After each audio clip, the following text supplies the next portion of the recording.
मसौली रे बजरिया टेम्पुए ड्राइवर से कैसे टेम्पुए ड्राइवर से कैसे लड़ा ले नजरिया यारे छिनरो लड़ा ले नजरिया का कर गइल रहू नाना दो पटना सहरिया यारे ननदो पटना सहरिया का कर गइल रहू नाना दो गाया रे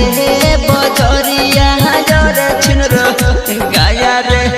बजरिया टेम्पुए ड्राइवर से कैसे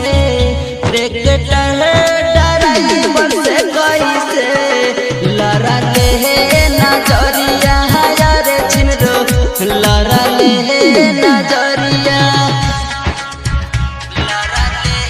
नजरिया यारे छिनरो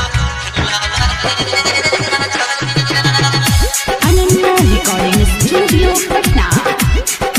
डीजे विकास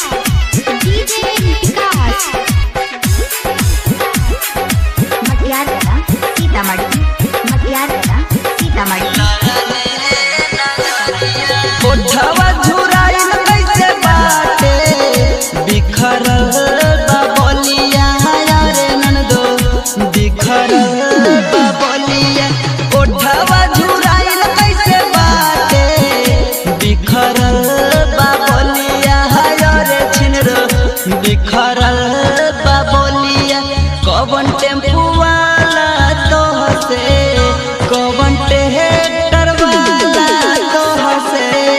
कैले बल जोरिया यारे छिनरो कैले बल जोरिया फाटल कैसे चलिया ये छिनरो गंदा भइल हंगवा यारे छिनरो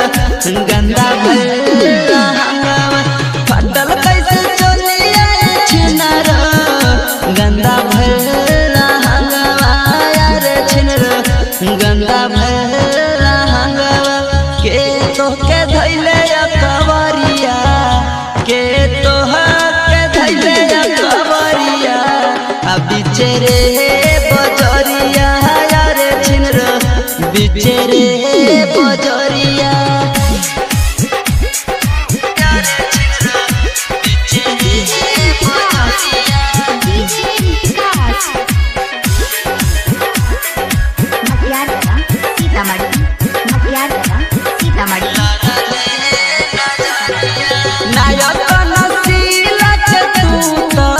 चुसैले बाहर गलिया यारे छिनरो चुसौले बाहर गलिया चंदन रवि के तू तो चुसैले बाहर गलिया यारे छिनरो चुसौले